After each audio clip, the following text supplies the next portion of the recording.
Good evening, Brennan, and welcome along to the Lodge Hope of Karachi, number 337, and our lockdown lecture series. This is meeting number 89, and it's a great pleasure to have you all back along here this very cold and blustery Tuesday evening. As ever, Brennan, can I give a reminder to you all about the Grand Lodge of Scotland guidelines? Please try and keep your video running as long as your bandwidth's holding up. If not, please drop a little message in the chat to me. And can you also please have a recognisable name in this screen, just so I know who you are? That's great and very much appreciated. The tile is not yet on the Facebook pages, Bern, but it will be in the next few minutes. And if I can ask you to sign our virtual tile there, that also would be very much appreciated. Well, Bern, it's a great pleasure to welcome back one of our previous lockdown lecture speakers, and keeping slightly in with the theme of Remembrance Tide, we've got a lovely story from the First World War, and it gives me the greatest of pleasure to reintroduce to you all Brother John Belton, who's going to talk to us about Lodge Cappadocia. Cappadocia, that's it. I'd scribbled down, but I couldn't even read my own writing, John.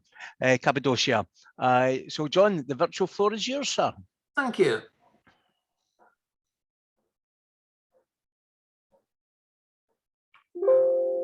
Right, thank you for coming along. I'm going to talk to you this evening about Lodge Cappadocia, which was, I say it was formed. The UGLE never quite gave it a warrant, but they let it meet, and it met in a prisoner of war camp in the middle of Turkey in a place called Yozgad. And it's primarily about two guys. There's a Welshman, Elias Henry Jones, and an Australian, Cedric Walters Hill. But before we get to that, there's another strange story that goes with it, because I decided I was going to use some air miles and go to a symposium in the middle of Turkey where they were consecrating their first ever lodge in what is a sort of staunchly Muslim centre of Turkey. And they coincided that together with a symposium on esoteric aspects of Turkish Islam and Freemasonry. And I was in the library of the Museum of Freemasonry in London, and I saw this book about Lodge Cappadocia. So I took some photographs through the cage, and I sent a message to the Grand Master of Turkey, who's a friend of mine at the time, and I said, "Can you give me 5 minutes to talk about this lodge?" He said, No, you can have 15 minutes. So I got busy. Anyway, I went and arrived, and I was waiting for my slot, and then they decided that they were looking. Oops, that's it. They were looking for someone to fill the slot right at the end of the thing. And I said, well, it's not all that big, it's not all that much. They said, well, we've decided, so it's yours. And this was on the 24th of April, 2015, that I first delivered the talk. And I wasn't the only British person in Turkey speaking about World War I. The other one who was there was Prince Charles. He was over there for the celebration of the centenary of presumably the Gallipoli landing. And it was a bloody awful campaign, frankly, and a lot of people died. 350,000 British troops, 25,000 died. 79,000 French troops, 10,000 died. 74,000 Anzac troops, 10,000 died. 400,000 Turkish troops, and 86,000 died. So Winston Churchill was probably lucky to survive that one, but the symposium was in Cappadocia. If any of you know Cappadocia, it's a very soft sort of sedimentary stone, and it forms into pinnacles, and people burrow into it and make houses, such as the one you can see on the left. And this lodge that had been formed they bought themselves a cave to hold their lodge meetings in. I mean, as a mason, what do? You go in a cave that's been excavated and you make it your lodge room. But they turned it to other things, and there are larger caves as well. And here's another cave. It doesn't look like a cave, but it is. And a bigger version of this is what I ended up giving the talk in, but we will get onto that a little bit later. So back to these two, and we'll deal with Henry Jones first, because he was in the army. He came from Burma to fight, and Cedric Hill was a crazy Australian flyer, and he joined the prison camp later after he got caught, but the two didn't meet up until they got there. This is all about the siege of a place called Kut Alamara. And the force landed, it went across the Indian Ocean, up the Persian Gulf, docked at Basra and landed. And they sort of partly marched their way up and partly went along by riverboat up the Tigris. And that's how the whole thing was serviced. There was a problem, though, that the Turkish troops were coming in the other direction, and they met at Kut Alamara, and it ended up as a siege. Now, you can see they landed at Basra, and they went up the Tigris, up to Kut Alamara, which is just there, and it's a bit below Baghdad. And there they were stuck for months after months, and eventually they had to. They gave up and handed the weapons over and were marched away as prisoners of war. It's the Mesopotamian Campaign. It's a forgotten part of the war. I've just heard mention someone else knew about it, but that's unusual. And when I went to Turkey, they knew very little about it either. So that's one of the supply ships that went up the Tigris to supply the Kut Alamara. Once they got, they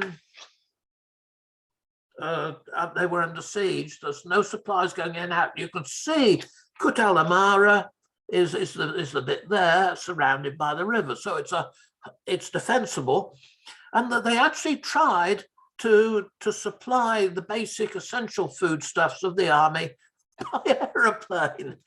It failed. It didn't work. But it's probably the first attempt to break a siege by supplying food by aircraft.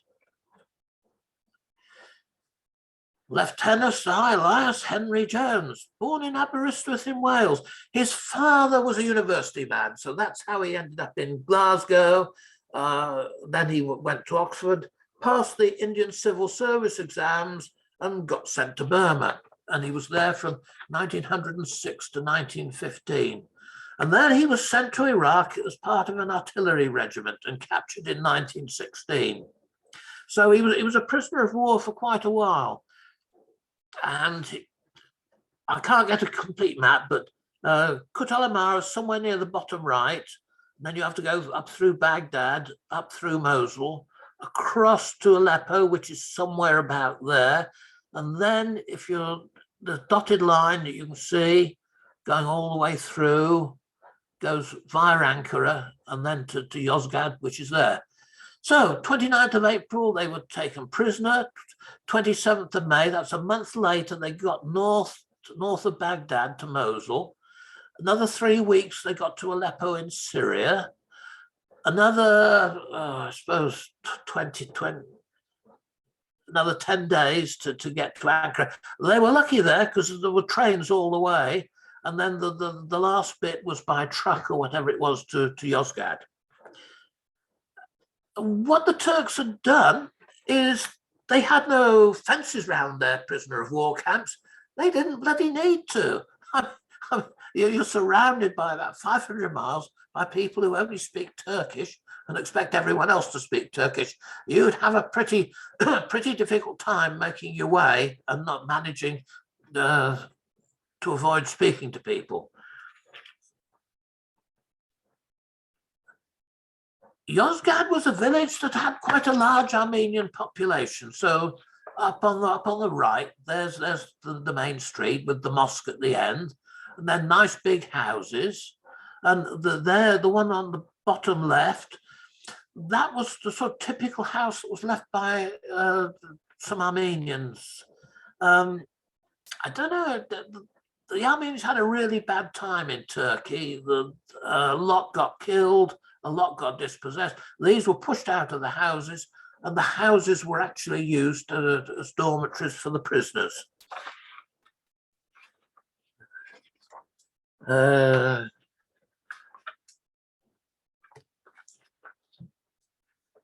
Right, so Jones and Hill both arrived in July 1916 in Yozgad.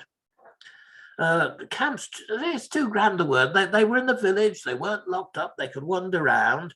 And by around 1907, there were around 100 officers split amongst the houses. So it's a relatively small camp. And it was one of several camps, and the official records say about Yozgad. Yozgad camp considered a group of detached houses picturesquely placed on the steep side of a hill, which is dotted with tall poplars, and with a Turk of the old school, polite, honest, and silent as its commandant. It suffered from a scarcity of supplies, but life there was as good as a prisoner's life could be. All this shows the conditions in the prison camps varied significantly from one location to the other. Some prisoners were beaten in Afyon, others suffered from neglect in Ras Al Ain, but those interned in Yozgad seem to have had a much easier time. Staging pantomimes at Christmas, playing hockey, skiing, and being allowed to use local hunting dogs to hunt hare and fox. And it's a little bit about the Ottomans not using barbed wire. So they were able to walk around the town, and the hunting dogs cost 20 lira each, and they just used to go hunting for meat in the hills. But that brings me to the question of how do men with nothing to do keep their minds occupied? Now, I suppose with all such stories, and in times of shortage, they made use of every resource that they got. And it seems that using code in their letters, they were able to evade the censors and receive vital items in return from home.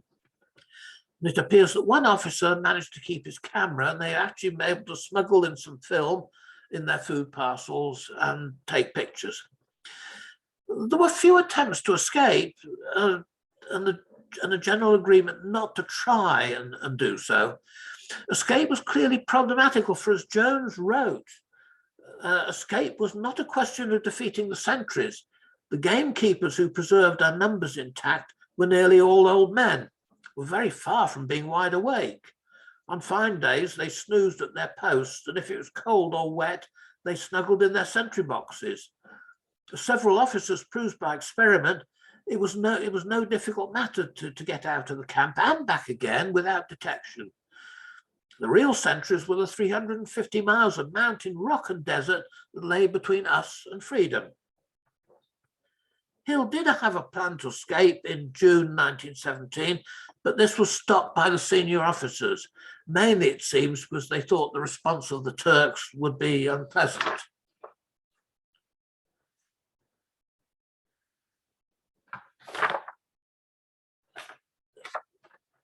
There was an sorry, let's just turn the right page and get onto the thing.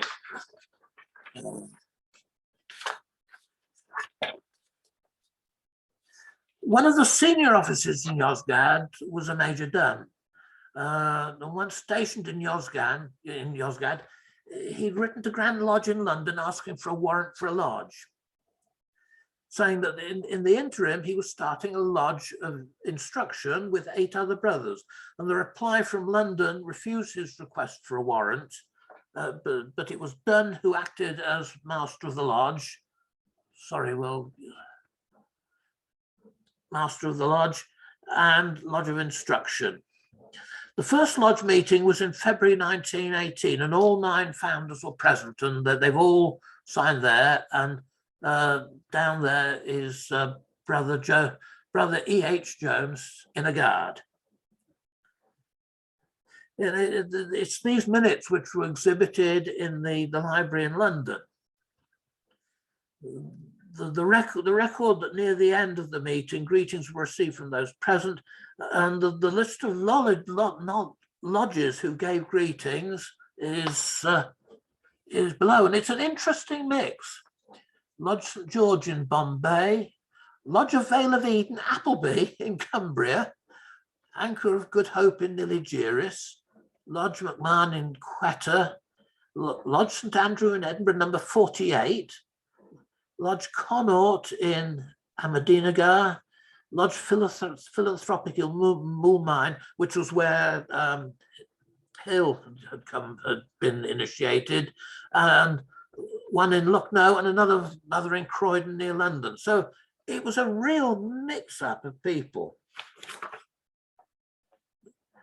They certainly opened as a lodge and certainly practiced the degrees and received lectures, and the members worked collectively at putting together a lodge ritual from memory, which would have been fun. As Dunn said, none of it left the camp after the armistice. Instead, it was destroyed. The page from the minutes book of March 1918, let's see if that's the next one. No, it's not. It was quite interesting because well,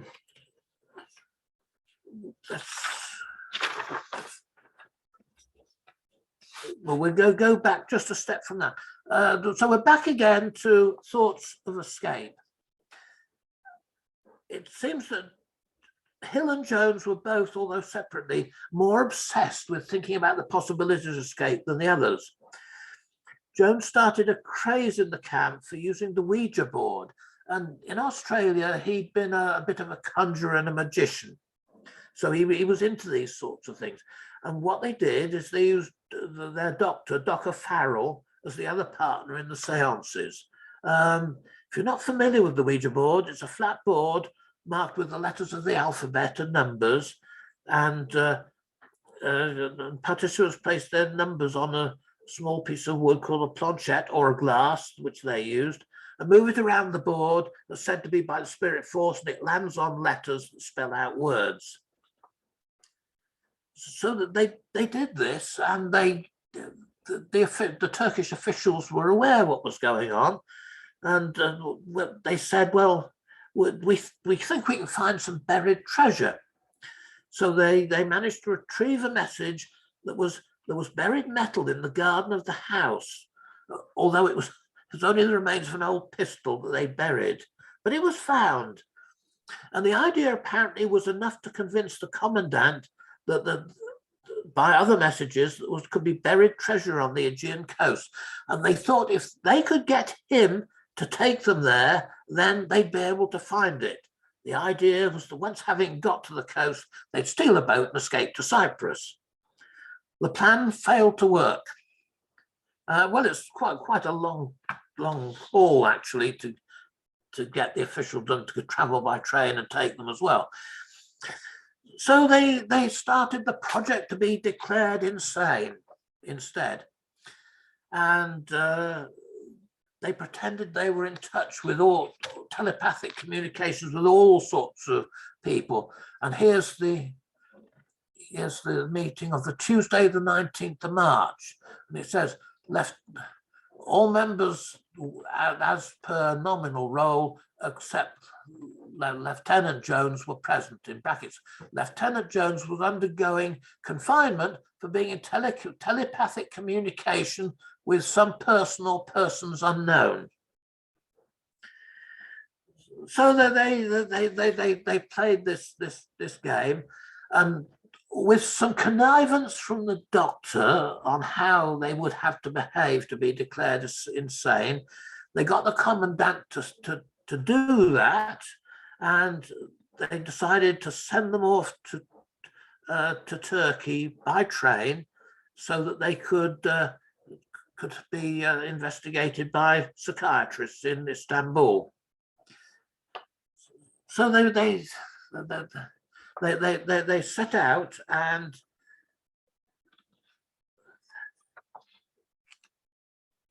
they did a rather crazy thing, because on the way there, they tried to, they set up a scenario where they both tried to hang themselves and failed to do so. And they actually managed to get away with doing that, although it was a risky thing, and they were better guarded till then. And they were sent to the lunatic asylum at the Haydar Pasha Hospital in Istanbul. And the building is still there to this day. So Jones went to the Haydar Pasha with the camp interpreter, and Hill went to the Gumush Soyu Hospital, which was at another place. And they stayed there until almost the end of September 1918. Jones in particular had a rather unpleasant time. They managed to convince doctors of many nationalities of their insanity, however. Not least was Professor Mazhar Osman, who apparently is credited with introducing modern psychiatry into Turkey. And regarding the diagnosis, Jones had to say, I also think for a long time, Mazhar Osman Bey was not a little dubious about it. Indeed, I believe that out of the kindness of his heart, he decided to risk his professional reputation rather than do me a possible injustice, and gave me the benefit of the doubt and declared me insane. Personally, I admit I did wonder whether they decided simply to repatriate Jones and Hill rather than prolong the process, perhaps realizing that their sheer determination was not going to be broken. Hill seemed to get their sympathy, for they gave him a signed photograph before he left, surely a mark of some respect. And there's this photograph and the psychiatrists all lined up. They've all signed the picture, and that's the Mazhar Osman Bey. He apparently, so I discovered, was also a brother. So maybe they struck lucky on that score. Anyway, 10th of October 1918, the pair of them were taken to Smyrna for repatriation. Hill travelled on Her Majesty's Australian Hospital Service ship Kanowna to Alexandria in Egypt. And from there, they travelled on to Taranto in Italy, and then on a troop train to Calais via Paris. Hill recalled, we were all shipped to southern Italy, where we were put on a troop train that was to take us to Calais via Paris. Naturally, the train was very slow and not heated in any way. The weather was extremely cold, so it was not a pleasant journey. Hill again perhaps gets the final quote, and the last two sentences in his book were, I think it was on the way to England that the armistice was signed with Turkey. So out of 6 months' hard effort at feigning madness, did not gain as much freedom, but it was all good fun, and he gave us an aim in life that might well have saved us from going genuinely insane. What did the guys do after the war? Well, they finally arrived back in England after all their efforts, only a few weeks before those who'd actually stayed behind at Yozgad. Was it worth it? Well, who can say? It's perhaps an example of what young men aged 26 and 30 do when given time to be mischievous and to relieve boredom. Also, in such difficult times, as in other wars, men have found some solace in the calm and ritual of Freemasonry, perhaps. After the war, Jones was sent back to Burma, but he was back in Wales by 1922, became interested in international peace and Welsh education. From 1933 till his death in 1942, he was registrar at the University College of North Wales, but he died 2 years after his son was killed in the Second World War. Hill was repatriated to Australia. Yeah, you won't believe the mileage this guy did. He was repatriated to Australia, but returned to England in 1920 and joined the RAF, concerning Palestine, Egypt, and Turkey. And in 1930, he flew a gypsy moth solo to Australia to try and break the record, but crashed with only the Tasman Sea remaining to cover.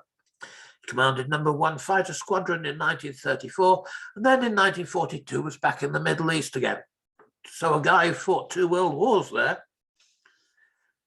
The Masonic content of this perhaps is not that much big, but it's just an amazing story that I came across totally by chance. The most curious thing was actually delivering the talk on the same day as the Prince of Wales, but in a cave that seemed to be about 50 meters long, and it stretched into the distance. 5 Grand Masters, 200 brothers, and I was at the secretary's table with a microphone because that was the only way I could get the voice to reach. And I had a big pile of books stacked up and a microphone stuck on top of it so that I could actually deliver the talk. It's the strangest venue I've ever delivered a Masonic talk in, but it was thoroughly fitting, I think, to the strangeness of the story I had to tell. So there we are. It's a little bit to do with remembrance, a little bit to do with the craziness of young men, but they both survived it. And I hope you've enjoyed the talk and something a little bit different and perhaps Masonically lighter than some talks. Thank you, brethren. John, thank you once again for coming back to the Lodge Hope of Karachi lockdown lectures and giving us that very interesting little snippet into that unknown part of the First World War. And just in return to you, John, I would just read these words out to you. Now, when I was a young man, I carried my pack, and I lived the free life of the rover, from the Murray's Green Basin to the dusty outback, while I waltzed my Matilda all over. Then in 1915, my country said, son, it's time you stop rambling, there's work to be done. So they gave me a tin hat and they gave me a gun and they marched me away to the war. And the band played Waltzing Matilda as the ship pulled away from the quay. And amidst all the cheers, the flag waving and tears, we sailed off for Gallipoli. And Brian, I saved you from my singing of that famous Eric Bogle song of the period. But John, if you could stop sharing your screen, please, I can then see if I know we've got some questions in the chat, and we can see what the chat's saying. Chat. Move that just over there. No apologies needed, Jim. Past Master Ron Mann, Armenians and their churches persecuted in Iran today. Ron Mann again, Lodge McMahon, Quetta, not far from Karachi in Pakistan. And train to everyone, area well known for its cave dwellers, troglodytes. Yep. Michael Hearn, the Siege of Kut was where General Townsend surrendered his forces to the Turks. There was a General McMahon who was the first master of the English Constitution Lodge Mesopotamia, number 3820, consecrated in Asher Barracks in Basra in February 1918. Alan Turton, John Brilliant, Ian McIntosh. There was Sir Henry McMahon, 1908 to 1909, first master of Lodge McMahon 3265. Wow. So not many questions so far, John, but I think 2 or 3 pieces of information that would certainly add to your researches into that area. Yeah, I was just fascinated by there was one from here and one from there, one from Cumberland, one from Croydon, and then the next one's from somewhere in Burma or India or Pakistan. And I think we do sometimes have members of St Andrew's 48 join this meeting because that's still an active lodge in Edinburgh. So I'm sure we'll entice some of the Edinburgh brethren to have a look at this on the eBay later on. And Ian Walk, from the look of their headgear, all those bays were 33rd degree. How do you know what the 33rd degrees were, Ian? So, John, once again, on behalf of everyone at the Lodge Hope of Karachi, thank you for coming along and giving that presentation. I think it's just a nice little story to round off this year's Remembrance Tide. Yes, thank you. I thought it might be fitting as well. Yeah. Alan Turton comes in. John, I would challenge Churchill's culpability.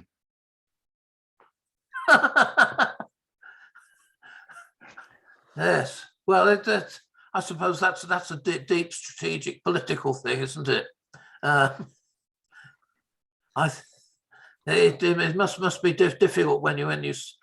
I mean, they sent men to an impossible position to land on narrow beaches with cliffs above, and then go up and take the enemy ground. That's an awful thing to have to do, and it didn't work, did it? Yeah. One of the most poignant remembrance services we organise every year is at the Scottish National War Memorial on the 25th of April or thereabouts for Anzac Day.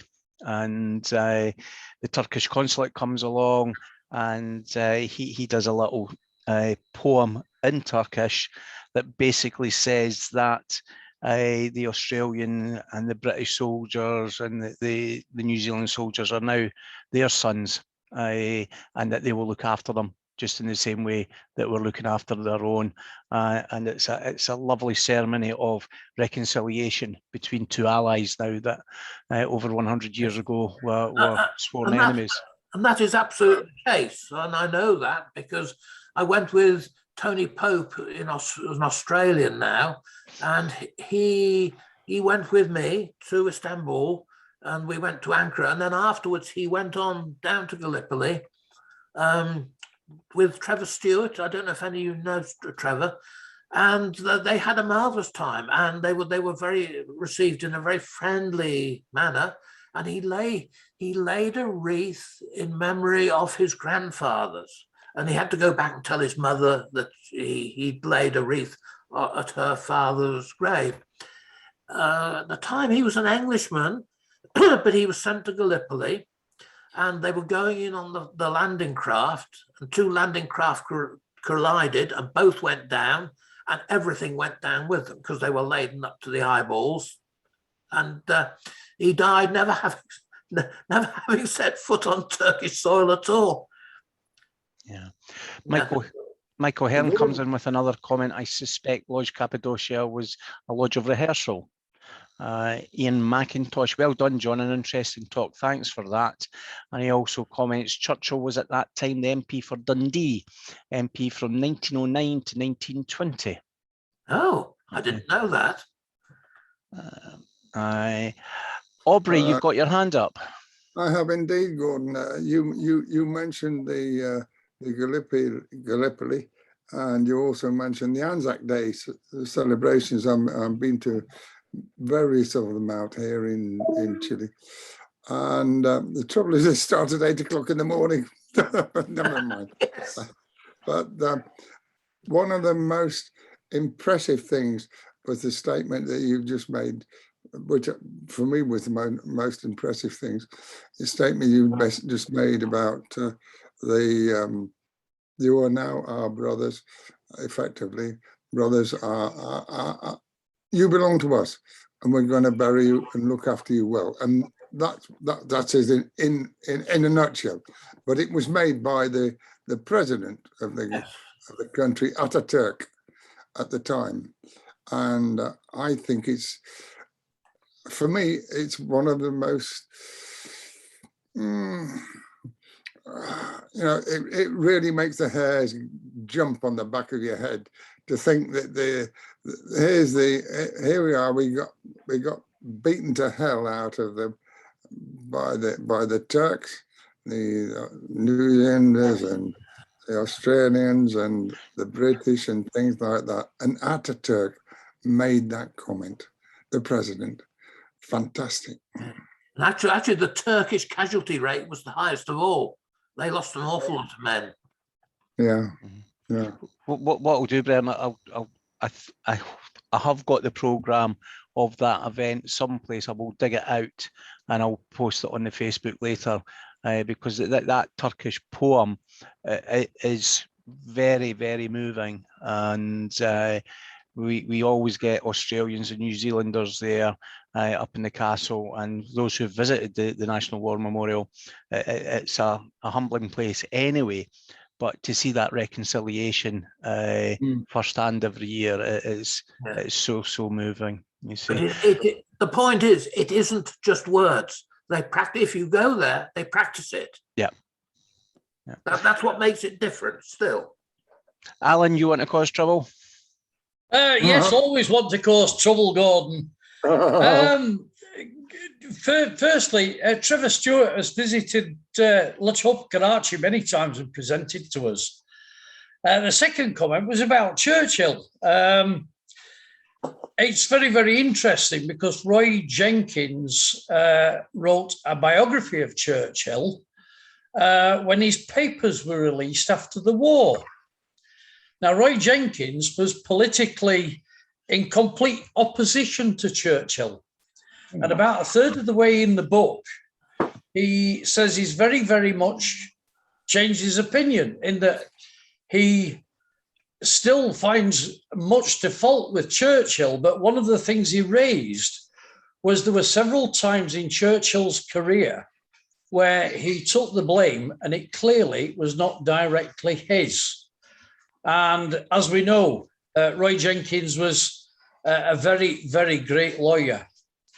And his balance of decision on Gallipoli was that the disaster was caused by the Navy not making the landings and sitting outside Gallipoli, advertising that there was a force there while the Turks gathered the forces. And he said that was the big downfall and the big cause of loss of life at Gallipoli. Rather poignant to me because my grandfather went to Gallipoli, but the battle was already lost, so he never landed. And they went out in boats every night picking Australian troops up who were floating in the sea. The reason was you could stop alive on the cliff, on the beach you were dead, and if you were floating in the sea, there was a good chance you might survive. And they filled their ship with Australians and then returned to Poitiers in France and eventually to the Somme. Yeah. I'll just read out another paragraph of Eric Bogle's song there, Brian. So they gathered the cripple, the wounded, the maim, and they shipped us back home to Australia. The legless, the armless, the blind, the insane, those proud wounded heroes of Suvla. And as our ship pulled into Circular Quay, and I looked at the place where my legs used to be, and thank Christ there was nobody waiting for me to grieve, to mourn, and to pity. And the band played Waltz and Matilda. And again, a very haunting song that as well. So, yeah. Alan, thank you for that.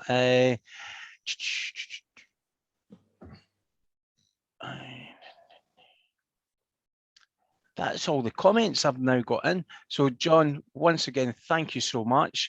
Brian, thank you all for being here as normal. Next week, you may recall that we were expecting to have David Barrett speak to us about the Morgan affair a few weeks ago, but there were some challenges and he couldn't join us, but he is coming back next week to join us to talk about the Morgan affair, that American Masonic scandal. So, Brian, I hope you can be with us next Tuesday, 7 o'clock. And thank you once again. Brian, please feel free to unmute and say your thank yous and congratulations to Brother John Belton. Gordon, can I say something just finally, please? Yeah, Michael, please do. John might not know that the military commander in charge of the Gallipoli forces on the Turkish side was one Kemal Ataturk. Yes. That's right, who later became the military commander of the Turkish forces in Palestine as a result of his successes in Gallipoli. But I think one of the other issues with the Gallipoli campaign is that you had two military forces that landed on the peninsula, but they never combined together from a force point of view. They were both separate and dedicated in that respect. Yeah, right.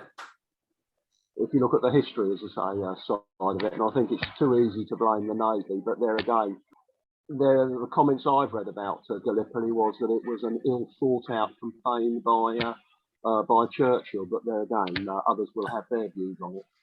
So we can settle for the ill thought out bit. Yeah.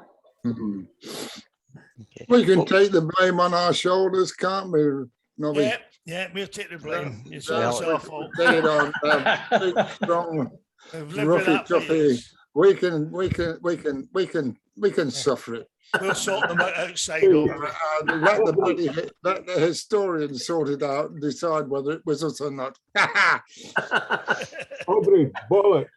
Ron, language, please. We're still recording. Brian, your thank you and congratulations, please. John, thank you very, very much for that. And Gordon again for putting it on for us. Yeah. It was brilliant. Thank you, John, and thank you, Gordon. Thank you. Thank you for coming. John, thank you very much. Excellent. Really, really interesting. It's a pleasure. Thank you, John. Well done indeed. It's fitting for the day, I think, really. Bang on, mate, bang on. Yep. Well done, John. Right, it was a pleasure. Thank you.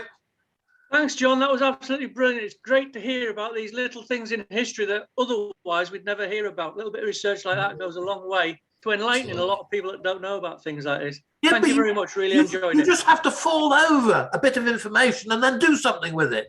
And it was in a case on display in the Library of Museum and Freemasonry in London, and people had probably just looked by. I happened to be going there, and I followed it up. That's the story. Brilliant. Lovely. And 5, Brian. Thanks, John. Thanks, John. Thank you. Thanks, John. Thank you, Alistair, John. Slider, good to see you. Yep. Yourself. And 4, Brian. Okay. Thanks, Gordon. Yes, thanks, Hi, Gordon. Jim. Thanks, Howard. Where's WD20 tonight? Well, I don't know. Yeah. he was in Fife at the weekend, I believe. Oh, it was broken then. Aye. Maybe the matrons got him. Aye, you never know. You never know. Where's your pipe, Slider? You won today. Oh, beautiful. That looks very nice. And 2, Brian. And 1. And once again, Brother John Belton, thank you for joining the Lockdown Lecture Series here at the Lodge Hope of Karachi. It's a Thank pleasure. you, Brian.